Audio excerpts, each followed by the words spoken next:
For President of the United States of America on the Republican ticket, I nominate Susan Burns of Alexandria, Virginia. Greetings from New York. I'm Keith Olbermann. Here's today's first guess. When the milquetoast conservative columnist of the New York Times is out bemoaning the vapidity of the Republican presidential field, you know it's pretty damn vapid. He pointed out that right now it's basically Tim Pawlenty versus Herman Cain, the bizarre pizza magnate and commentator. The columnist complained that no one else was stepping up to compete for the right to lose to President Obama just under 600 days from now. The two possibly electable Republicans have both said they are not running. That blank slate Senator from South Dakota John Thune and former Florida Governor Jeb Bush. Presuming this is the Bush who isn't lying, we move on to those lingering on the edges of candidacy. Let's review them one by one and see how uneasily the crown sits on the head. President Michelle Bachmann. President Mike Huckabee. Oh my. President Newt Gingrich. Seriously. President Rudy Giuliani.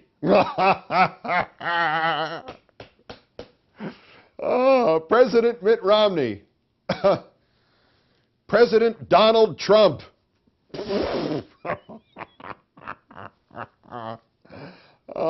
President Sarah Palin. That woman is an idiot. Seriously, the Republicans will not produce a viable candidate because they have none to produce. But even if there were one, the debates, for which I'm already selecting my choice as popcorn, would cut him or her to ribbons. The GOP, the goop, may be perfection itself when it comes to messianic messaging or don't talk back talking points. But individual Republicans are consumed by power lust and thus are cosmically incapable of getting out of the way of even the most obvious of choices. People forget St. Ronald of Reagan had been the nominee in waiting for 12 years as 1980 approached, yet there were 9 other Republican candidates that year, and Reagan lost the New Hampshire primary. So can you picture Donald Trump debating Michelle Bachmann? Can you imagine the sheer joy of watching Newt finally unleashing his inner rage against Palin? The more I think of the Goop's plan to sell the television rights to their debates, the more I'm for it. In fact, I think they should sell them to the people who are doing wrestling pay-per-view. As academic as the 2012 Republican nominating campaign may seem, there are still occasional bursts of relevant information. We learned in the last week that Congresswoman Bachmann told voters in Iowa that she is a 7th-generation Iowan, even though it's apparent her ancestors immigrated not to there, but to Wisconsin. Mr. Trump went on Billow the Clown and said that if we didn't steal $1.5 billion worth of oil from Iraq, all our soldier victims there were, quote, would have died in vain. Trump also released his birth certificate. He withheld, however, his hair's Monsanto wear-dated tag of approval. Mr. Gingrich, meantime, jumped a shark of imagery, even for him, even for his party, quoting, I have 2 grandchildren. I am convinced that if we do not decisively win the struggle over the nature of America, by the time they're my age, they will be in a secular atheist country, potentially one dominated by radical Islamists, and with no understanding of what it once meant to be an American.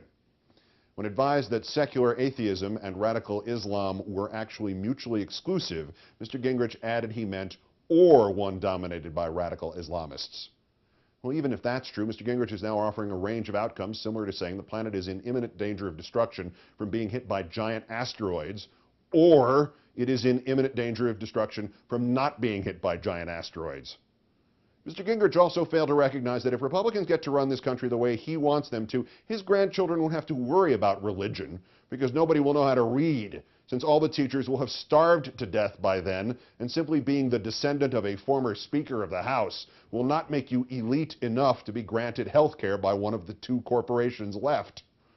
Coincidental with all this Republican nominee talk, a story from Washington that at first seems to have no connection to this.